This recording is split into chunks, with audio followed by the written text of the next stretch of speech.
En 1776, las 13 colonias inglesas en América del Norte declararon su independencia como los Estados Unidos de América. Este fue un evento histórico extremadamente importante, ya que era la primera vez que una posición colonial en el continente americano rompía con su metrópoli europea y se convertía en independiente, y también porque comenzó la existencia de uno de los primeros gobiernos representativos, democráticos y republicanos de la historia.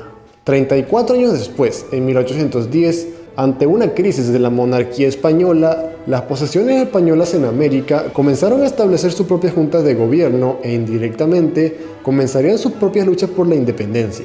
12 años después, en 1822, la posesión portuguesa en América, Brasil, haría exactamente lo mismo.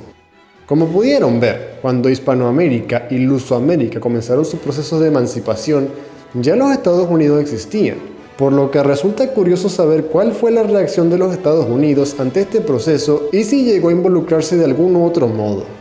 A simple vista uno pensaría que los Estados Unidos se solidarizarían con los demás pueblos de América y los ayudarían a liberarse del dominio europeo, pero la respuesta es algo más complicada. La emancipación latinoamericana ocurrió entre las presidencias de James Madison, James Monroe y John Quincy Adams. Estados Unidos obviamente no era la potencia mundial que es hoy en día, pero era sin duda un país con un crecimiento increíble. En 1791, la flota mercante estadounidense poseía 363.000 toneladas. En 1810 tenía 1 millón de toneladas. En 1791, las exportaciones estadounidenses eran de unos 19 millones de dólares. Y en 1807 se habían elevado a unos 108 millones de dólares. Militarmente no era un país débil, sin embargo, no estaba en condiciones de combatir en una guerra a gran escala contra otra potencia.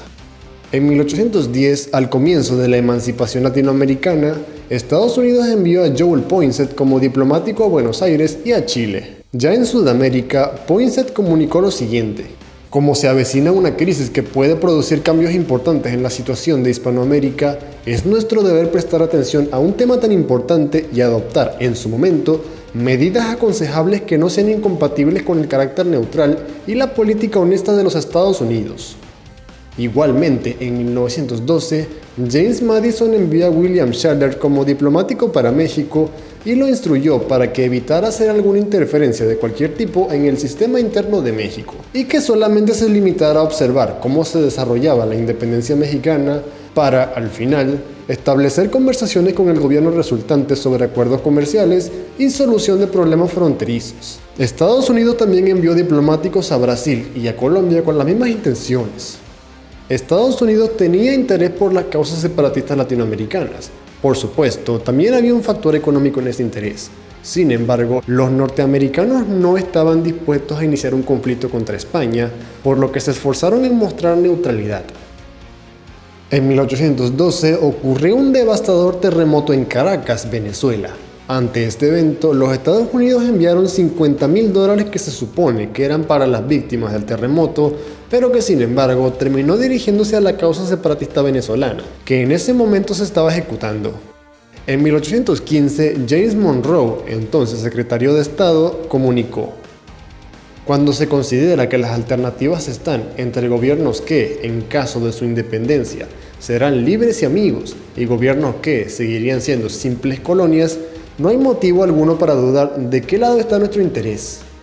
Ese mismo año, John Quincy Adams, entonces ministro en Londres, comunicó: las revoluciones que están haciendo rápidos progresos en América del Sur se tornan cada día más interesantes para los Estados Unidos.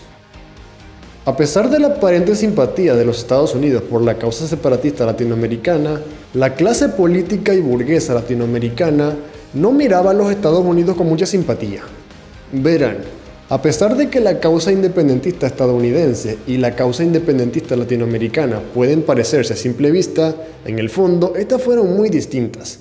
La estadounidense estuvo caracterizada por ser mucho más liberal, por el deseo de sustituir completamente el sistema colonial inglés por un sistema nuevo, totalmente meritocrático, republicano y federal, mientras que la latinoamericana estuvo caracterizada por ser mucho más conservadora, por las disposiciones de conservar algunas características del sistema colonial español, más aristocrático, republicano monárquico, dependiendo del caso, y más centralista.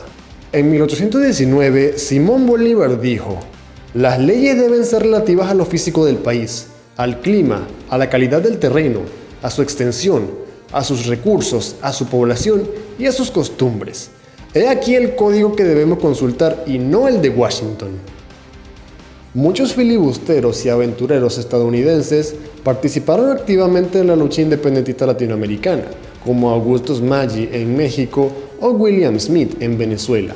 En 1815, José María Morelos, líder separatista mexicano, envió una misión a Estados Unidos con el fin de conseguir el apoyo del presidente Madison. Sin embargo, el presidente ignoró las peticiones mexicanas y solamente se limitó a observar cómo se desarrollaba la independencia mexicana. Ese mismo año, Argentina, en ese momento el Río de la Plata, intentó hacer una compra de armamento a Estados Unidos. Sin embargo, este país, insistiendo en su neutralidad, se negó a vender las armas. Sin embargo, lograron reclutar a unos marineros estadounidenses para que atacaran a los barcos españoles en el Atlántico Norte. En 1819, John Quincy Adams, ministro en Londres, comunicó: "Estamos convencidos de que la autoridad española nunca podrá ser restaurada en Chile, en Buenos Aires o en Venezuela. Deseamos que el gobierno británico y todos sus aliados europeos consideren lo importante que es para ellos y para nosotros que esos estados recién formados sean formalmente reconocidos". En 1822, el cónsul estadounidense en Río de Janeiro, Peter Sartoris, le escribió a John Quincy Adams: "Ya he tenido 2 entrevistas con José Bonifacio de Andrada, actual primer ministro de Estado, y no dejaron ninguna duda sobre la intención de separar a este país de Portugal. Recién, en 1822, Estados Unidos reconoció la independencia de Argentina, Chile, Perú, la Gran Colombia y México. 2 años después, en 1824, reconoció la independencia de Brasil. En 1823, el presidente estadounidense James Monroe, en un discurso al Congreso, apoyó a las independencias latinoamericanas. Los continentes americanos, por la condición libre e independiente que han asumido y mantienen, en adelante no deben ser considerados como sujetos de colonización por ninguna potencia europea". En 1824, los Estados Unidos rápidamente firmaron un tratado de comercio y amistad con la Gran Colombia, siendo este el primer tratado entre los Estados Unidos y un país latinoamericano. Sin embargo, en adelante, las relaciones entre todos los países no irían nada bien. En 1828, William Henry Harrison fue nombrado embajador estadounidense en la Gran Colombia, pero este político estadounidense se ganó el desprecio de los políticos grancolombianos por su crítica hacia Simón Bolívar. Harrison escribió para su país que la Gran Colombia estaba sumida en la anarquía y que tarde o temprano Bolívar se convertiría en un dictador, cosa que efectivamente más tarde ocurrió.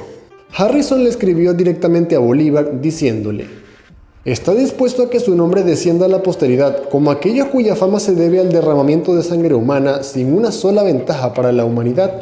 ¿O será como Washington, un padre y fundador de un pueblo grande y feliz? El mejor de los gobiernos es el que ofrece más libertades". En respuesta, Bolívar dijo: "Los Estados Unidos parecen destinados por la providencia a plagar de hambre y miseria a las Américas en nombre de la libertad". Sin embargo, la Gran Colombia no fue el único país que tuvo problemas con los Estados Unidos. México fue otro.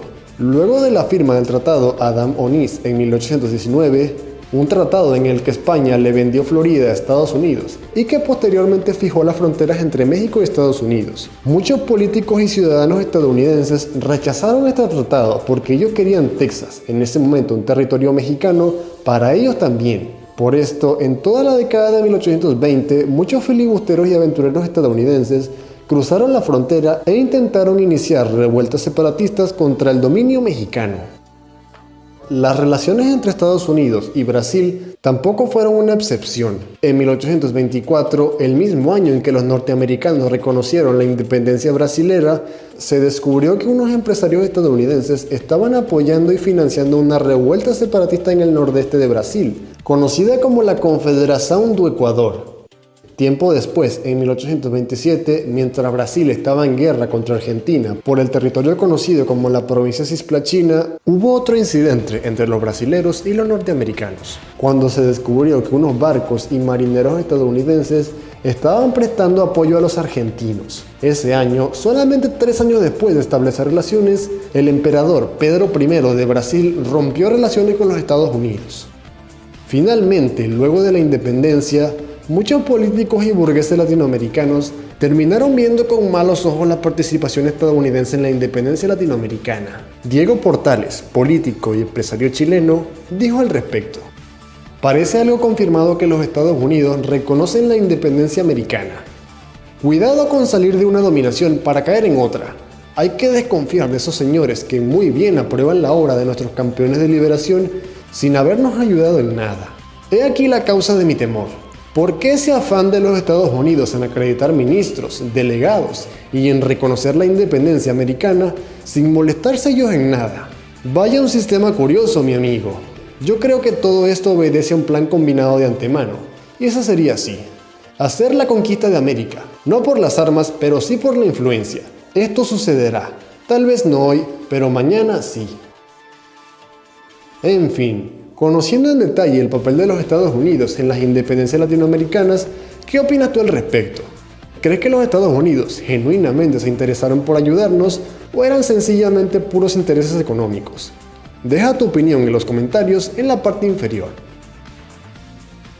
Si el video te gustó, por favor, dale like y suscríbete. Comparte este video con tus amigos y hasta la próxima.